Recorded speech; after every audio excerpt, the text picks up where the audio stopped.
We are here, episode 5 of A Dose of Sinsanity. I'm joined by Jamoke and Welshie, and I am GR3. And we got some fun stuff to talk about today. Like, kind of get a little bit more selfish, talk about our experiences, stuff that's happened recently with us, and then kind of reflect a little bit. But first, let's kind of talk about AD2L is coming up, right? We have just getting into our schedules. They're approving teams. I believe that very, very soon we should have our schedules out. Kind of an exciting time. We're in it. We're in it. We're ready to go. Week 1. What you think? Well, I'm still wondering why I don't have my schedule. Like, I'm actually kind of upset that I don't have my schedule yet because I have scouting to do and shit. And like, they're trying to bot now for like checking people's accounts. Is that right? Like, how are they doing that? I have no idea. I don't understand any of that stuff. I try to peek into the AD2L server every so often just to get a little bit of information, but who knows? I'm just glad that I don't have to deal with that, and that's all your problems now. Yeah, they really are. So, tell me your thoughts on the season. I mean, we've been through some scrims. I mean, how do you think Pot of Greed's going to be? How do you think other teams in AD2L are going to be, or even just Divine League? I think that there's a lot of new teams with this season, which I think is really awesome. I think that we got a lot of people in the champion division, the newly created champion division, that are all just either they seem to me new to AD2L or just seem new to their teams, which to me gives me a lot of confidence because we've, for the first time in like Greed history, like broken, like have, less than like 5 of the original of our team. Like we've only ever swapped out more than one person a season. And it's usually been like, other than that, it's been like the same people in rotation. And now I feel like we have more new people than old. Like me and you are the only ones left from the original squad. And we're seeing the holes, I think, from just, not having practice about our strategy for winning yet. I have one, but we need to just make sure that we work as a team. Individual players, super strong. Team play, there's holes in it, but we're fixing the holes. I think we'll be strong as the season goes on. We'll be even stronger as the season goes on, I think, rather, I'd say. Yeah, I'm really interested. It seems like some of the powerhouse teams, a lot of them have kind of, I don't want to say split up, but different rosters. And one of those being like emotional damage splitting off into, well, emotional damage and then Bark Warden. Now we have 3 Pot of Sins teams. We got Hell Bears that's looking like they're going to be strong. Dark Horse is coming back. Kira's coming back just with a new name. Grin Apex is coming back. I think we faced Aftermath Esports in a pub a couple days ago. Yep. They look strong. Or we could just be bad. I mean, there's also we're bad and everyone looks strong to us. I was going to say, like, remember that our pubs, if we're not playing scrims and we're just basically trying to win lanes, and we don't care what happens after that. I have my mid laner picks his hero first and then builds Dagon E-Blade on everything in his pubs, and it bothers me. It's going to be interesting. I can't wait to put it all together and kind of see how this folds out. And then we finally have just top 8 going into the playoffs, which means if every single team gets approved, currently there's 4 that have it, but we have 16 teams in Champion League, which, correct me if I'm wrong, I think is the largest in quote unquote Divine League history. So with half of those teams being cut, almost every week matters. Like if you're a 500 team, you go 6-6, you may not make playoffs. It's entirely possible.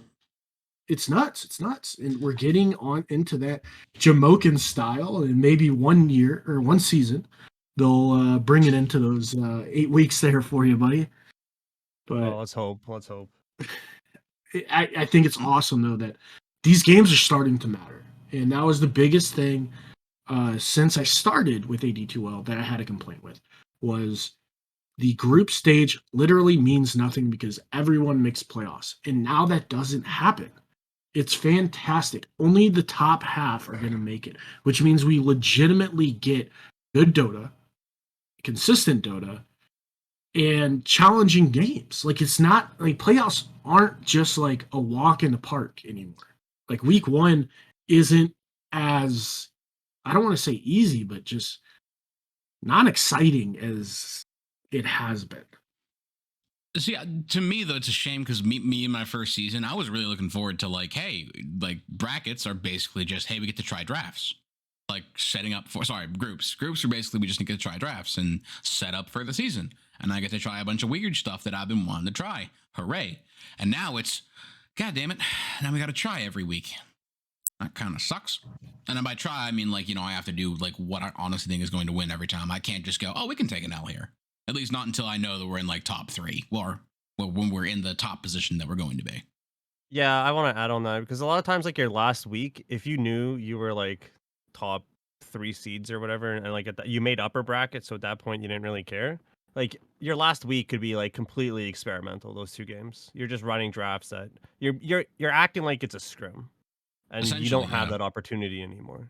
yeah. And like, where do you get at in the like the last week of groups if you're like top one? Are you fighting like the other top two positions essentially, right? Like in that last week of groups. Am I right to say that? Yeah, I think so. Unless you're head and shoulders better against everyone, and you're just constantly 2-0ing like the top teams, then yeah, I'd say so. I got a question though regarding that. What do you guys think? Do you think the first 3 weeks are most important? The last 3 weeks of groups? Does it really matter? Like, is there like a heavier importance on X, Y, and Z, or what do you guys think? I think it I could depends only on up to you, Jonah. I can only comment on how it was prior.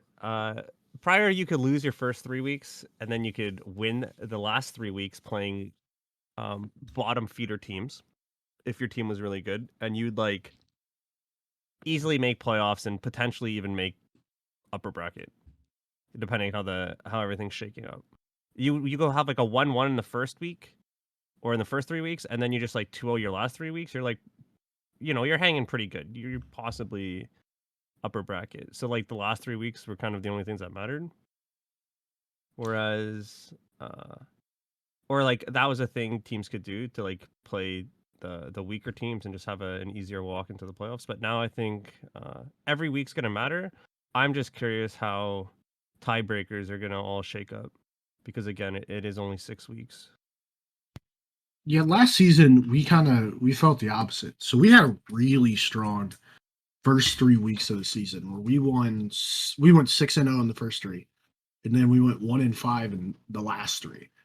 And I think there's something to be said where if you win your last few, like momentum's a real thing going into playoffs. Yep. And you win those last three, or you go 6-0 in the last bit, you're feeling really good about yourself. Like you can beat anybody. Um, but in the same sense, like we started off 6-0, and I don't want to say we didn't play good teams. I think intermediate last season was pretty jam packed right in the middle from about 2 to 7, I want to say, of just really strong teams. And I think there's a clear like lead in first, and then the bottom two, like 8 and 9, were kind of very, very similar. But it kind of gave the ability, where if we could have foreseen that, hey, all it took was 7 to get the number 2/3 seed, 7 wins, where we could have won those top or won the first 3 weeks, and then kind of said, okay, let's kind of develop and let's kind of figure ourselves out, try some things, almost treat them as a scrim, because that was enough. Now, granted, we only had 9 teams last season, but obviously things are going to be a little different.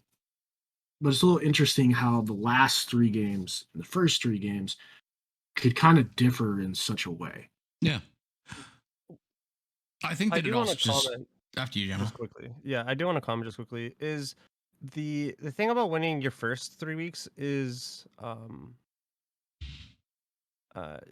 you get a mixed bag of like kind of what you're playing because like after the first week, there's still the best team and one of the worst teams could possibly both be 2-0. So like you never really know who you're playing in those first 3 weeks. Where if you like win your first 3 weeks, your last 3 weeks you're playing some of like the top teams. So you always wanted to really make sure what you were running. Like if you weren't absolutely confident, you wanted to always make sure what you were running is going to work against the top teams. I think you Yeah, also I feel you there. I also think that it's going to make it really is going to make I think the last couple of weeks super exciting because you're going to see teams literally trying their heart out to make bracket. Like I guarantee you, the last couple of weeks, provided that we're in a safe spot, I'll be tuning in to watch like the middle tier games because those are going to be people playing their heart out in a 2-0 series. Yeah, see, Is to it still, me, it's still 2-0s, right? It's still 2-0s in the yeah, group it's still stage. 2-0s. Yeah, it's still best of two. Fortunately, yes. Yeah, maybe eventually we'll go to a true Swiss where everything's best of three, and which I think's ideal. But not everyone has that kind of time when we're starting so late in a weekday. But who knows? We could move forward. But I see, for me though, not trying is really, really hard for me. And I don't want to say not trying. Experimenting outside of a scrim to me is really, really difficult. Where every single game, whether it be a pub, a scrim, a like league match, whether it be game one, week one, or game five grand finals. To me, I like to treat everything the exact same. I think there's consistency there in performance, and I think that there's a sense of learning how to win. And teams who know how to win and teams that build on winning and are consistent in that, I think is a lot better than saying, okay, we're good, we're set, so we're gonna kind of throw here and there, and it's not my mentality typically. It doesn't really matter what my mentality is anymore. But that's just kind of where I'm at, regardless. Where it's hard for me to like go in and say, oh, we won our first three games. Let's kind of back off. You know what I mean? Yeah, which is kind of where I've had to change my paradigm like this season. It's funny that like my paradigm that I've had most of our AD2L season, like mine differs from yours in that way, right? Like it's kind of hilarious that like you want to take every game seriously, and this is like the season you take off captain is where every game is actually serious. And I'm now taking over captain where I wanted to have fun in groups and try stuff and really try to experiment a bit. And now it's officially the time where I can't do that anymore. Do you know what I mean? Like it's like this was a season meant for you to captain in the way that you want to, and I have to now. I have the turns have tabled. Oh, those turntable, man. But one of the things that I always kind of was thinking as well was talking about like your kind of approach going into season. Like you were talking about, like the first three games, the last three games. I think if you prioritize yourself, my paradigm is the idea that if you prioritize the first couple of games as a way of like, we want to take these home. Like I want to win these and I want to win them fast and good and have a strategy going into them that's going to win, and not like lackadaisical where you're just kind of, we're trying this, we're trying that. Where I'm getting to with this is I would rather have a solid 5 wins the first couple. Well, let me say, sorry, a solid 3 wins the first weeks, and then able to relax a little bit near the end, being confident that we'll make brackets, than messing around the first 3 weeks and now we're in panic mode because it's like, okay, we have to win or we don't make brackets. Well, yeah. I mean, the teams that will just piss around for the first 3 weeks. Those are the teams that like they know they're a winning contender. Like they know they can win this thing. So like you're only gonna piss around, do whatever when you're better than everybody. You have nothing to prove. So you think I that the don't first think 2 weeks I we'll don't. see? Good. Sorry. Well, I think that used to be an old thing you used to be able to do back when like almost everybody made playoffs. Yeah. Now I don't think we'll see it as much because the weeks matter more. You can have 100%. like a bad week, but after that, it you got to be careful. You have 2 bad weeks, and you're probably out of playoffs currently.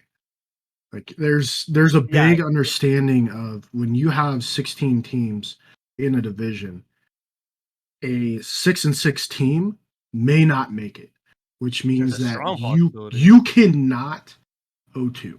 Like you cannot get O2. That's absolutely devastating. Like one of the things that I said to our teams the last couple seasons was our goal, no one wins. And to me that put us in, like especially last season, that put us into upper bracket. You can't afford O2s. Like that's not a like an option anymore. You have to 2-0 or 1-1, otherwise kiss your playoffs goodbye. That's the way that I see it. That's what was kind of shocking to me about the transition we've seen in the upper bracket. I really thought there would be like maybe 10 teams in this in this division because I was like, we're the highest division. Divine's never really had that many. And then people have just come out the woodwork, man. Like suddenly this is going to be a real division to watch for slug matches every single week because everyone's trying their heart out. I I mean, think that's that's the MMR change right there. Like it Mhm. seems small, but it actually just enabled so much. I think the other thing too, like you were saying, first off, like I kind of want to elaborate first before I go with my idea. Hmm? The MMR change is massive, like Jamokin was saying. Like there's teams who like constantly they're having somebody who's too high of rank that cannot play anymore in the specific division, Divine, right? They bump up the cap that allows more in. And they also bump up cap like everywhere else. But that allows the people who were not supposed to play in previous seasons, now they have a place. And then to elaborate even farther, like I was saying at the start of this, you have teams like Emotional Damage, who Emotional Damage completely splits for the most part. I think there's one remaining member on Emotional Damage. Three, I believe, are on Bark Warden, and then one's on Pot of Greed. And what that does is when it breaks up in that fashion, it brings in like when you're because they still want to play, it makes that essentially from one team into two teams or three teams, essentially. So by these teams kind of splitting off a little bit and others like being able to play, you're essentially doubling down on all these teams. So it kind of adds to it, which is really neat. And I think we're kind of seeing a bit. We were talking maybe it was today, yesterday, something along those lines, that Contender League, imagine if we didn't split that up this season. There's 17 in each of those, and there would be potentially now get plus minus a few, obviously that would be on the cusp. But if you just add those together, it's 34 teams. Could you imagine 34 teams in one division? 6 weeks, you know what I mean? Well, I mean, how many teams would you have eliminated by strength of schedule? Right, like that's the biggest thing. Is that it's How upsetting. how many is going to be like? Imagine if it's 8 teams, 34 teams. You would almost have to be like a 10 or like a 9 or 10 win team to even make playoffs. The Which obviously we the split, so it doesn't matter. tiebreakers But would just be ridiculous. yeah, Like they would uh, have to play them out. You'd thank have to have like goodness. 3 weeks for tiebreakers. Right. Thank goodness they split them up this season. We don't really have, like, there's none of that headache, but it was just like kind of a fun thought. You know what I mean? Speaking of fun though, let's kind of talk. We had an exciting match this past week where I got to Yes, go we did. back to position 4. I got to lane with Welshie, and I got to have Jamokin as my Cappy for the first time ever. Who wants to take me through that? How about you, Cappy? Sure. So the DPC summer open qualifiers were the past week, and um, unfortunately, we got the privilege of being last seed, which means we went up against. Well, the first 4 teams got buys, the amount of teams that registered. So we ended up going up against 5th seed, and they were quite good. They ended up qualifying for the closed qualifiers, and they finished 4th. So those that don't know, the top 2 teams from the closed qualifier end up playing in Division 2, the DPC season. So at least we lost to a team that nearly almost made it. Like it would have been pretty cool to be like, yeah, we lost to that team, but you know, they played Div 2, so we feel good about yourselves. And we should But have won, right? we should have won. Yep, yeah, we But could have beat them. my Cappy decided rule books weren't for him, which was very Out of unlike character. him. Yeah, very. Yeah, very out of character. I was shocked. Shocked. Yes, we could have rule booked them on being late. You know, Only 20 but minutes. Which, yeah. So by the way, was one of the most fantastic and probably the play of the game for them. Because for those of you who don't know, there are admins that sit in lobby from ESL. They were sitting in lobby. There was 2 of them. Obviously, we were probably, I would guess, the last match to start. Yeah, so all the There's a admins started hopping in. Yep. right, and there's a 15-minute, correct? 15-minute Correct. wait, Grace and period. then is a forfeit. So we weren't too worried about it. Obviously, we're going in. We're like, hey, we're trying to have some fun, learn a little bit, and all that stuff. This is a legitimate team. This is the 5 seed. They could actually make it. So we're not going to rule book because we don't Yeah, want to I ruin felt somebody's chance. yeah, I felt it was wrong for us to be a team just here to learn, to rulebook somebody who can actually make this. Like, they're probably working so hard towards this. Like, they're already there, and we're not. I, So I'm not gonna steal this opportunity from them when it's their shot. Like, I can always wait till next. I guess the next one will be winter, and Yeah, go rule to the book somebody qualifier then. again. Yeah, are you trying to tell me that a Division 2 team works harder than me in my pubs? I don't think so, man. I don't think so. I don't think so. It just doesn't happen. I I'm mean, just I've better. seen the way you've captained so far, and I would say so. Yes. Impossible. Ooh, shots fired. I've But seen the I way will you- say though, during the game there was a point we were winning 4-1. there was. We were absolutely up. The 4-1. first 6 minutes, we were killing it. I was killing playing. I was playing Willow, and we were laning. And while she was on Pit Lord, and we were laning against a Bloodseeker that was what, top 500 something. Yeah, they were like, top and then 500 conforms. the Pugna was a top 400 plus 5, and I killed. Now with the help from Ben, we killed, but I got the last hit, so it becomes my kill.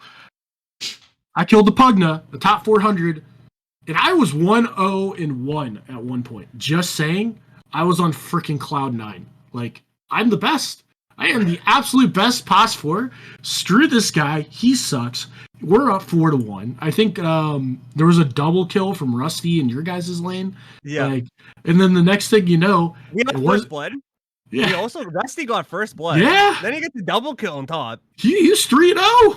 Yeah, he was killing it. And then all of a sudden it 6 wasn't minutes 4 rolled it wasn't 4-1 anymore. 6 minutes roll around. And Ember Spirit's getting every single fucking power rune, and the game's over. That Just like man that. had more double damage runes than I've ever seen. Like, he got every single one of them. And it was funny because we were like, yeah, it's 4-1. We're doing great, boys. And then all of a sudden, it's like 10 minutes. And they're pushing T2s. And it's like 19-4 in a blink of an eye. Like, what the hell just happened? Like, I mean, it goes to show just the difference, right? Like, you can be good at laning. As a matter of fact, like you can be like probably immortal and like a low immortal and to be able to lane with pros. But the difference in pros is that they have a plan and they know exactly what they're doing every minute of the game. oh, there was no hesitation. They knew it was like their time, go. And they just fucking went. And we're caught holding our dicks in our hands. And we're like, oh Lord. Like, Dude, I got smacked. we're just getting rolled. Yeah. Oh yeah. I mean, I think it was like 14 minutes before I got my ult and I got the tome or some shit. Like, Once it was something else. Once the 5 of them were together, it was like we couldn't kill any of them. It was impossible, honestly. They did fire things. Like, I mean, it does not help, man. That literally, like, I think their first picks were like Bloodseeker Pugna, like right off the bat. No, Pugna Mars. Sorry, Pugna Pugna Mars. Mars. Yeah. Like definition Stockholm Major biggest picks right at the beginning. If only somebody said, hey, they're probably going to go Pugna. I don't know. We that was mentioned, but we got rid of the tiny CK because we were not first pick. So Yes, that is true. That is true. if we had the 3 bands at the front like we used to, it'd be different. Yeah, no problem. We would have won, actually. I'm pretty Yeah. sure. You know what? Def- If they would have qualified, I would have went back, rule book boom. Suddenly we're Division 2, boys. Well, here's See you the later, AD2L. crappiest thing that I just found out right before we were going on for this. We could have been on Liquipedia. Yep. You could have rule booked, and I could have had my name in Liquipedia. Yes. Sir. God damn! That next qualifier, I'm telling you. Shitty captain, dude. Shitty captain. That's all I gotta say. Oh yeah. But there was an Probably interesting. There was a thing that I wanted to kind of elaborate on that I thought was something really cool, and we kind of talked about once we noticed this in lobby. But the fact that there was admins actually in lobby ready to fix problems They pop in. Hey, can we help with anything? Is there any issues going on? Like, how nice was that? Dude, that was wild. Like, That's right at the start, we basically had an admin in there, and yeah. then as the other lobby starting, I suppose the other admins were hopping in to see what exactly is going on. It's like the show. Like Yeah, it was like, I wow, there's they're ready. obviously a lot more. Actually, there's about the same amount of teams, but it would be neat if AD2L could potentially adopt something along those lines. I feel like that would really decrease a lot of the issues every single season that's especially happening in lobby or setting up or somebody to say, hey, make sure the shit's ticketed, right?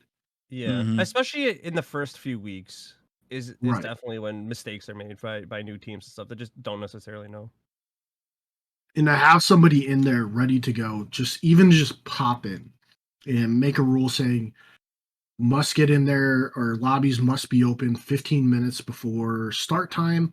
Admins can pop in, check what's going on, make sure that nothing's going in. But I, I realistically, they're probably never going to do it because they want to play too. You know what I mean? Yeah, of Um, course. They but don't have the bodies too. yeah, it's a large community, and you would think that there's plenty of people who I don't want to say would be willing because it's tough to say, hey, don't play this season, and I want you to sit in lobby and just watch. But I can't imagine that you can't get 4 or 5. You know what I mean? Extras that would just literally do that. Pop in. Shit. If you want to cast at the same time, you know what I mean. There's things that you could do with it, but I can't imagine you can't get 4 or 5. And if with 15 minutes before each individual game, lobby's opening, checking in, saying, "Hey, what's the deal here? What's going on? Are you guys good? Everything's set up, perfect. Go through everything." Like, I feel like you could pop into about like 5, 6, 7 lobbies as one person before those even start, and saying you got to get the okay from the admin before beginning. Like, I feel like that's not hard if lobbies go up 15 minutes early. I could Yeah, definitely see that. yeah, I definitely agree because it was really nice just having an admin instantly boom ready right there.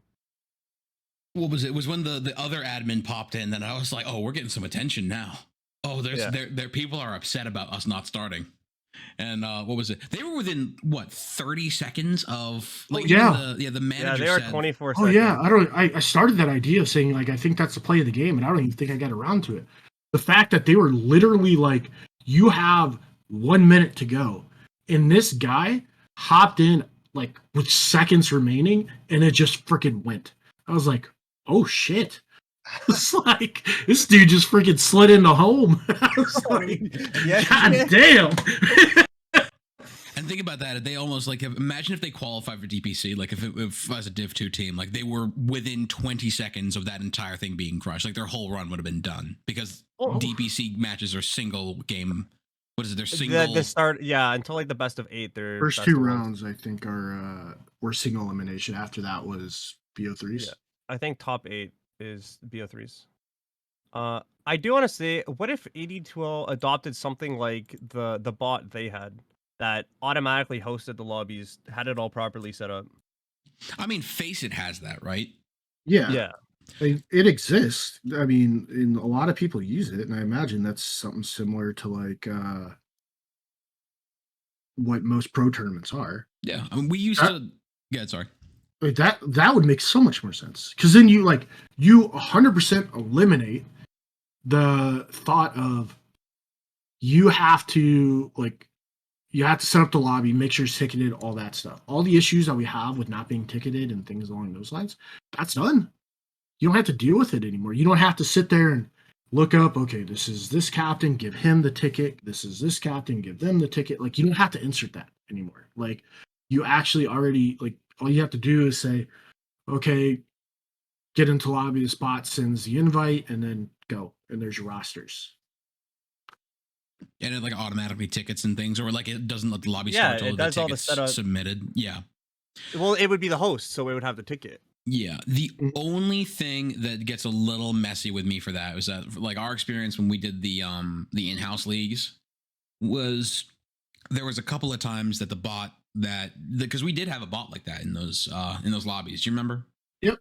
Sure did. Those lobbies got a little like weird with like kicking players who were very clearly on the list and had everything right. Like it would take a couple minutes for them to register that player for some reason. And it would Yeah. keep kicking them out of lobby and things like that. So it'd be a bot that I'm like, I mean, DPC's bot works, right? Well, you Obviously know, it does. you still have Okay. the host still has the lobby like information, the password, and all that stuff, so you can still look it up. Like Mm. it's Yeah, you can still you're log in in. there, you're still good to go. Yeah, even our game, that we played against Buzz Lightyear, there was two of them that didn't get the invite, but they're like the admins are sitting there, go, here's a password, lobby password, and all that stuff. They hopped in, Yeah. easy.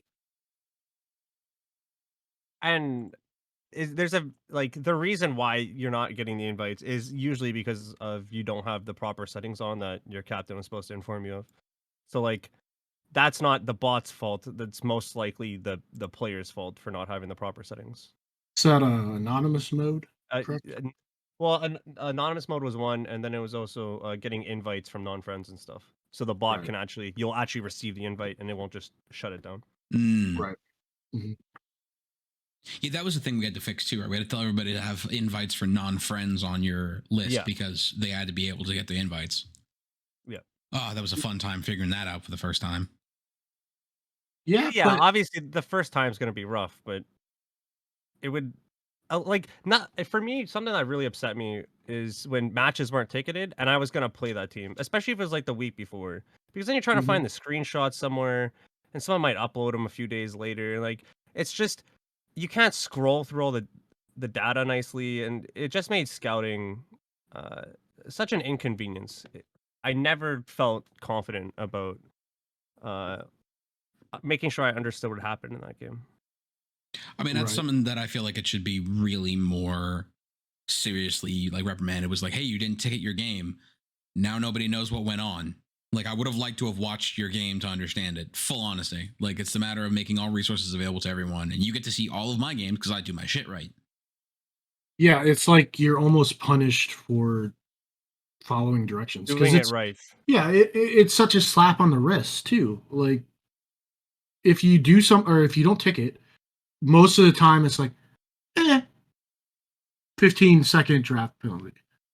Like shit. Well, Like it's usually like 3 warnings in that. yeah, you get warnings and all that stuff, and it Stuff's too hard, guys. it Yeah. doesn't fit the idea of we're so big on Smurf accounts. We're so big on reporting all these things like secondary as alts and all that stuff for the fact of scouting.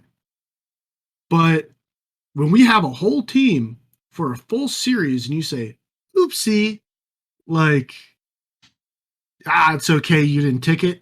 They can't scout you on it. It's fine. You know what I mean? Like that's a little, I don't know. It's just Especially not with enough. veteran players to the league. Oh god, yeah. Like Like, first 2 weeks, I get it. especially But new. I think you have to look at like who's on these teams. Like, if this is a new team, okay, stuff happens, right? it And every happens once in a before. while, but like people have to take some ownership of being incompetent Mhm. because that's what it is. It's just you were too lazy to make sure everything was done proper. And you don't care enough because why would you? There's no repercussions. Right. So it's just like, If it was I'll like try 2 and harder your next team's time. out, you would be checking that damn thing, especially if you already had your last warning. Right. I'm not saying that's how it should be, don't get me wrong, but I'm just Right. for instance. But I would like to at least see a maximum draft penalty, like for first offense, and then like start issuing forfeits. Like I know everyone's like, oh no, don't forfeit. Like we actually still played the game. Like not according to this, and you're in charge. Like I get a warning, not even a warning, but like I understand. Like hey, give them like a 70-second draft penalty or whatever, like the like 110-second draft penalty, and then start issuing forfeits if it keeps continuing. Like 3 strikes, you're out. You're still getting punished, and 70 seconds is a lot of time in a draft. Oh yes. But The other team starts speed drafting against you and keeping the reserve time for later, and you're like, holy crap, I have right, no time to think. I mean, you better Especially if believe if you're- I'm after you. Sorry. Especially if you're like more of a reactionary drafter, like we were talking about episode 4. Check it out, really good episode. yeah. Absolutely. You better believe that if I see you have a draft penalty, and if it's like a severe one, I am speed drafting. I want you to have 0 time to think, and it ain't coming on my draft time. I can promise you. 100%. Let's kind of switch gears though a little bit. Let's kind of we are starting season 35 within the next week, and we are going to be playing and ready to go. But I want to hear just let's reflect a little bit, talk about ourselves, and I want to kind of shoot it to you guys, and then I'll obviously join in. But I want to hear what positive experiences you've had since joining, because all of us have been in this league since season 28. And it's been a long road and a lot of time spent. And with the exception of JMO missing this season, I think maybe one other, we've all played in every single season leading up. So we've got tons and tons of, I'm sure, like positive experiences and things like that. Welshie, why don't you hit me at first? Like, tell me just one thing, just super positive that you just really enjoyed since being in AD2L. I mean, one of the best things that I think I've just loved about AD2L was when I was making like really good content. It depends on the day, but like my hype videos were like one of the first things that I ever made. That I just loved, because it was one of those things where like, you know, you're always. It was back in Contender because we felt like so badass. We were winning like every game. We were damn near undefeated, and I was like, man, this is hype. I love this. And I see WSS is making like hype trailers and stuff like that. And I'm like, that's cool. You got you and I think it was Heisenberg that made it. You two made such a like competition out of it, and it was cool to see because you had your style and he had his, and it was a lot of fun just to kind of see like it was like such a flux of content that was coming up between you two. Yeah, it was really really neat. Controversial opinion: using pre-made video editing stuff, like where it's like a pre-made thing you upload an image to and it makes the whole video for you, is cheating, and you gotta raw come up with that shit from your dome, dude. Like if you go back and look at any of my videos, all that stuff is from my dome and 100% me going with a tracker and putting little dots wherever the hell somebody's like tracker thing is, and that shit's boring as hell. But you know what? Made good content. You're about to start fighting because that's the kind of stuff that I do. Yeah, you're right. Yeah, whoa. I don't think it's all from your brain. If you recall the PSG's hype trailer, probably I don't count some of the paid best work. content you ever made. By the way, get Welshie to make your hype videos because he loves doing it and he's amazing at it. I do. That was not your idea, sir. Fair enough. I will say this though, like if anybody has a chance, go watch Pot of Greed season 31 hype video. I watched this. Sideways? Yes, it's Sideways. That's Sideways. I watched that one this, is gold. I watched this. Yeah, I watched this rap video that was like, the whole premise is if you want to die, then pick your poison. I got 5 ways, and I was watching this video, and there's 5 dudes, like all really weird looking, and I'm like, if that isn't Pot of Greed, I don't know what is. Like, and it was perfect because it had like this giant Jack dude, which like, oh, that's Naya, obviously, because Naya is the most friendly, like soft-spoken person I know. And then there was a child, and I was like, oh, that's from Midlander because he's like in high school. Oh my god, yeah, he's 13. Rob Boss was like 13 at the time. Who knows? Oh yeah, yeah. That'll be the the best description for sure. Dude, we were watching him in elementary school. Oh my god, yeah. Don't take that out of context, please. The best 2 parts of that video, hands down, was the yo-yo from Rob Boss, where you track the illusionary orb, and Naya just walking it like freaking phenomenal.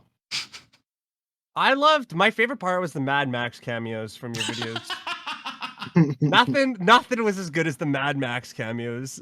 They were so good. Who was the actor on that? It was Eric from Tim and Eric or whatever his name is. Like that suit. Oh, it was hilarious, dude. That was my favorite part of that. I was like, Mad Max honestly knows that I feel bad, man, because I don't have any gripe with him, but he's the butt of the joke when I'm talking about like AD2L staff in those things. And now he's left. That was the single first admin that I I had gruff with. It wasn't even like Wasn't the last. yeah, no, it's not the last. Ask Gambit. Gambit's turned into my Mad Max. I mean, they're kind of the same, I think. Yeah, I think so. I remember Gambit. Maybe the same person. You know, I'm gonna go on record. Gambit is Max. Watch out for Yep. the new video. He's Hands getting down. exposed again. Speaking of your video, let's talk about that for a bit. What a time! That is definitely up there in some of my favorite AD2L shenanigans. Not necessarily playing, but definitely definitely a fun time. AD2L content is such a fun thing to do because it's such a tight knit community, even though a lot of us hate each other and for good reasons. There's a lot of really shitty people here, but content is just something we can all gather around and enjoy and hate at the same time. It's the best. Kind of like this podcast. Yeah, there's nothing like it. Like That's just the amount of just sitting down talking about stuff and getting different takes. Like between Rhino and then I think is it IC that has been doing a decent amount lately, and then Fiery Man's been in it, and then obviously our podcast, and I think Damage Org did one or two. Like it's fun to see like different takes and all that content coming out, and not to mention like Zen, Kiara, and Rusty. God, if we could just talk about you gotta Rusty's talk about the thing. awards that came out yesterday, man. We'll bring that up in a bit. But it's really cool to get the take because it creates this community, and whether or not you agree with people's opinions or not, or what they say, it still creates the community. In my opinion, a very very positive way. Even if it's negative shit, like it still brings people in to actually give a shit about AD2L. Like you cannot say with as many people as create content and all this stuff that people don't freaking care about AD2L. Oh, absolutely. It is the content, I think, that makes this not a tournament but a community in a lot of ways, because everybody gets to sit around the campfire and laugh at the content or comment on the content that comes out, and it's what makes it fun, right? Like, I don't know a single channel in any other Discord that I know of where the Dota 2 chat is as always popping as the Dota 2 chat in Play on GG Hangout. Like, it's, I don't know, man. The community is here and it actually likes to talk with each other, which is to me amazing. Yeah, we'll bring up Rusty today. Let me paint you this picture, okay? I was up until 5:30 in the morning watching Suits, which I just binge watch from time to time, and I'm exhausted. I just woke up, just got done a whole bunch of housework, so I can kind of sit down and I don't get yelled at by my new coach for not playing games, and get my coffee ready. First thing I do as soon as I sit down, get my tobacco ready to go, and then I'm like, oh, Rusty posted some content. Being a guy who really enjoys Rusty, and let's read what he has to say. And it's the AD2L Contender League Awards, and I'm strolling through and looking at just like the best surprise team, the best casting duo, most valuable players, so on and so forth. And then I see the gold of a category, which is best organization. And I'm going to quote this because this is exactly what Rusty wrote, word for word. Literally anyone but Pot of Sins. Greco, if you're reading this, fuck you, 2K shitter, noob feeder, sick of blot. And I about spit out my coffee. I was laughing so hard. It was my favorite bit of the whole thing. You have no idea. I was rolling in my chair when I read that. It was actually amazing. Jamokin, is this the first time you heard about this? Yes, it is. The rest of the document's real serious too. Oh, the whole thing is super serious, except for that. I lost it. I lost it. Okay, on the topics of moments of AD2L we enjoy, I remember I was trying to put together another stack for AD2L, and I was in pubs getting desperate. We're running close to time, and there's just this awful position 5 player, but he had a good personality, and I was like, at this point, I'm desperate. Let's go. And ever since I brought him into AD2L, it's just he's just kind of exploded into just one of the big faces, I'd say, of the AD2L community for sure. Yeah, he's definitely one of the He's a kind of saint. yeah, he's a saint. Sounds washed to me. I don't know, but but yeah, that's one of the things that I love so much, and I've enjoyed so much in AD2L is like just the people that we've met going through all of this. I mean, the teammates that we've had, yeah, we cycled through quite a few, and some have been people that we've known for a while. Speaking of desperation, grabbing Cookie last season, and the absolute joy of getting to know this guy, and really just getting to know each one of my teammates, and not to mention being able to spread. As we created this org, we've gotten to meet so many different people who are just never would have talked to, never would have gave a damn about. But it's such a positive experience of just getting to know them and just getting to know the community and growing a community of our own on top of it. Speaking of which, if anybody has a chance to, if you see Cookie/Kira in your pubs, like I won't divulge anything about his life here, but the dude's wild. The dude's a madman, and like you talking to him, you would never get the impression, but that man lives fast and furious, and it's quite a thing. He is a cool dude. He's a cool dude and a nutshell at the same time. He is such a cool guy. Oh man, I remember when I found out where he worked, and I was like, "Are you fucking kidding me?" I was like, "Or is the guy's just?" Or we're not going to go into his personal life and all this stuff, but he's one of the coolest, most interesting guys I know, and not to like, and on top of that, he's super down to earth. Like, he's such a nice guy on top of it, which is awesome. He seems like pre-Yeezy Kanye, if I'm honest, because he seems like if I was in a conversation with him, I'm like, why do you do all this? And he's like, because I'm a dope dude and I do dope shit. And that would be his response. 100%. 100%. Well, why don't you start talking? Like, we brought up like the organ or the community and stuff, and I feel like there's no one better to elaborate on the community we've built than you, because I will still and forever will say that Potisons is 100% your fault and your big mouth. So, I mean, tell me about your just experiences. Like, we don't need to know how it's created. We've talked about that in episode 1.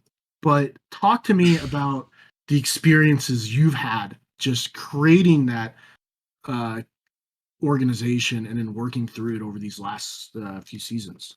I mean, the biggest thing that I can just say is that like we've just created this really open platform of like, hey, if you're an AD2L and you have a team and you want to belong somewhere and like have people that you can just like talk with and scrim with and who want to talk with you, like it's here. There's no requirements, there's no tryouts, there's no like, hey, you know, can I be here? Oh, well, show us that you're good enough to be. It's welcome to the family. You know, even the people that aren't on teams like are still rooting for the pot teams, and that's because they've been here and know that like we encourage nothing but basically positivity and growth. And we work very hard to make sure no one has anything, that no one's having a negative experience because of somebody involved in our organization. Like we take very seriously, like even the face value of, you know, our like what people are saying in the Discord. Like we'll go as far as like, you know, that's the one place that I'm like, this is a little bit strict of us, is that like, hey, we don't like people like, even if it's not in the AD2L Discord, like just going and talking shit somewhere, like not in a funny way, like, hey, you're actually talking shit about like other teams in environments. Don't do that. Like right. we're not for it, man. Like we're here to play good Dota and that's about it, and be positive. That's the whole thing. One of the coolest things that I experienced just going into like during this off season, quote unquote, a new team was interested in joining Potisons, and we were talking to them. And naturally, one of the things I do is I say, "Hey, look, this is what we do, and this is what Potisons provides, and this is kind of what we're about." And the question that was asked afterwards, "Okay, awesome. What's in it for you guys?" And my response, as I was thinking about it, I was like, shit, more work? like it's honestly all I could think about was it was just more work for us because in reality when we sat down and we discussed what Potisons was supposed to be about and the outline that we really wanted to grow off of was we're here to create an experience.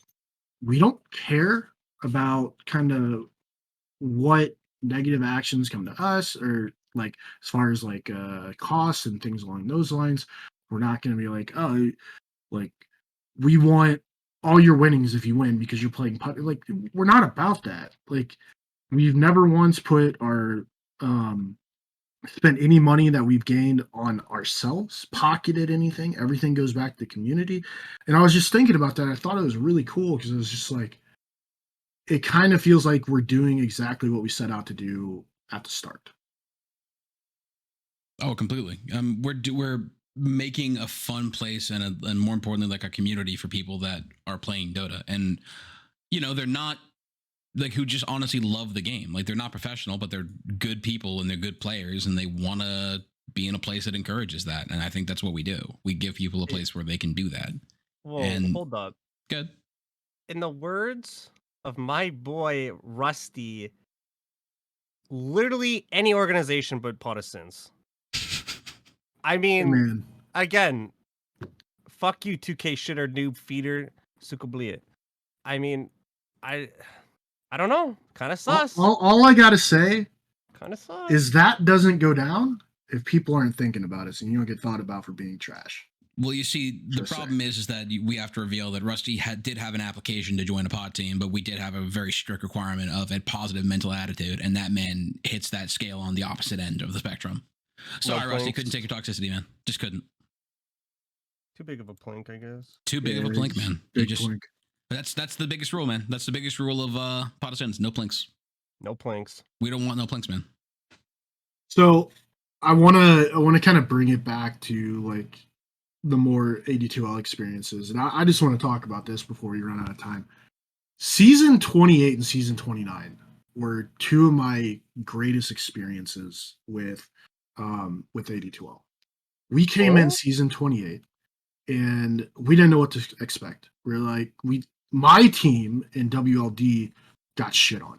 Like we just got shit on like every single game, and it was just demoralizing. And I know. My name's Welshie, and we did great. Like, whatever, dude. No one Fuck cares. you, spiders fuel. But anyways, we came into this league not knowing what to expect, and we created our team name off of a goofy YouTube video of VR chat and whatnot. And we go and we dominate our first season, and we lose in the finals. And then we come back season 29. Who'd you lose to in the dominate again? They're not important. Like Okay. really not. Especially the captain. Like who cares about? Yeah, but who was?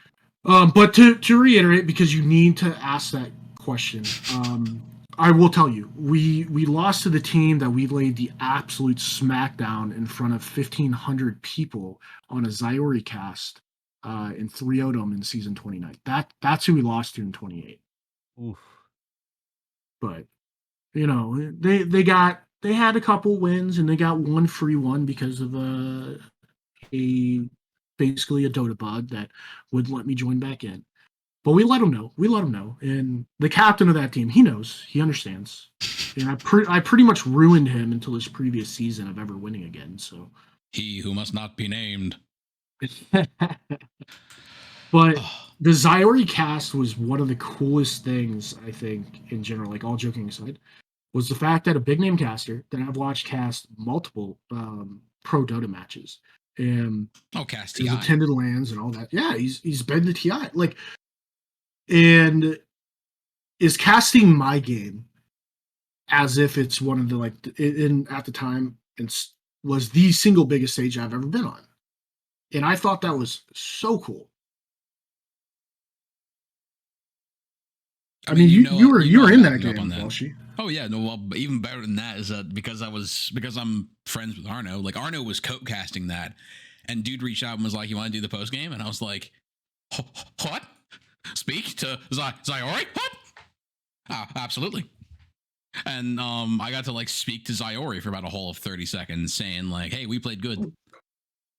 And what was it? That was I have to segue a small amount and say that, like, so I got to pop off that entire season really hard on like Brewmaster, Axe, and like Night Stalker, like really hard that whole season. Like I know where really, you're going with this, and I'm just not sorry. oh, I find it hilarious. And like, and Greco knows that like I like to play Flash. I like to play stuff that like kills and does cool stuff. Like if it's functional, I don't care for it. And one of those heroes is Centaur. And sure enough, I got pick banned like every single game of the finals, to the point where like the only hero that made sense. Okay, first game, Centaur. And it was like, okay, like I gotta play it. Game goes great, fantastic. Second game, they picked like, I think they picked something that was like, it was like Phoenix. And we were like, I mean, what looks really good into a Phoenix pick if we have to get out quick? Oh, look at Centaur. And I'm like, all right, I'll play it again. And then it was like the third game, they hadn't banned it, and it was, again, it was like a Phoenix, and I think it was something else that was like really big. And I looked at you and I was like, dude, you know, like you even look, you're like, I don't know what to pick you, man. I'm like, we both know what you need to pick. It's fucking Centaur. It's like, I don't want to pick it for you, buddy, but I'm gonna have to. I played Centaur for 3 games of grand finals, all 3 of which I did not get to be flashy, but we won. So what does it matter? And my opinion of that is that I got us there. Now all the boys needed to do everything to fix it, because they were doing everything they could to stop me, and I needed to make sure them boys pop off. Oh, And yeah. what an experience. Let's talk about you though. Season 32, Contender League champions. Let's hear about that season. Oh, I mean, that was definitely one of my favorite seasons, hands down. That one was a lot of fun. The vibes were always there. The boys were going hard. Everything was just clicking at that time. It was really nice to see. Whatever we tried running, I mean, that was when we were doing like Omni Knight carries and Abaddons. I did a Holy Locket jug. I mean, we were If we were there's feeling one ourselves. thing that somebody said, pick me or tell me one distinct hero and role that describes PSGS, I'm saying carry on me. Like seeing that thing and how dominant it was, like watching your games and then saying, oh well, Omni's got Shard, GG. Like it was just why that hero ever even got through, like, was beyond me. Like people clearly didn't watch your games. No, they were not scouting because they're like, oh, it's support. Nah, no, it ain't. Shit. That shit, that ain't no support. Terrifying.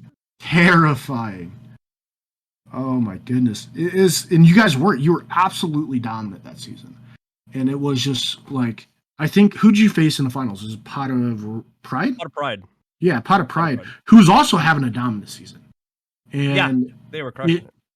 And I know it's my own org and all that stuff, but holy shit. Like it was so one-sided of a finals. Like I think they might have taken a game. I think it's 3-1, correct? I think it was a 3-0. I think it was a sweep. I'll have to check. But I remember the games just felt so one-sided. Like you guys were just firing on all cylinders, and everything was, well, the way that I've described it before on this podcast is almost mechanical, in the sense of you guys knew exactly what needed to happen at what each individual point, and you were there. Like it was like, this is the way that we're going to play. Screw whatever you guys are going to do. It does not matter.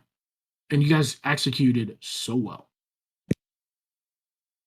Yeah, that was definitely our most mechanical season we ever had. It was just a machine, and it was running. It was a sweep, by the way. Feels good. Was it? Sweeping grand finals? Oh yeah. Yeah, it is. I mean, the amount of seasons that we've had coming up into AD2L to this point. And we were talking beforehand, and we were like, oh, what kind of experiences do you guys have and all this that you want to maybe potentially speak about? And first thing I'll say is like, I don't remember having fun. Like, you know what I mean? Like, there's a lot of individual, like overall, everything was fun. but there's so much fun and so much enjoyment throughout every single season, and it is just beyond exciting to be a part of this community every season. But we're gonna wrap it up here. I hope you guys really appreciated this one. This was a lot of fun for us to talk about. It's always fun reminiscing, especially with the new AD2L season coming up. Season 35 starts, I believe, Thursday, and hey, let's jump into it. Yeah, See y'all in Every- season. Yeah. everybody have a good night.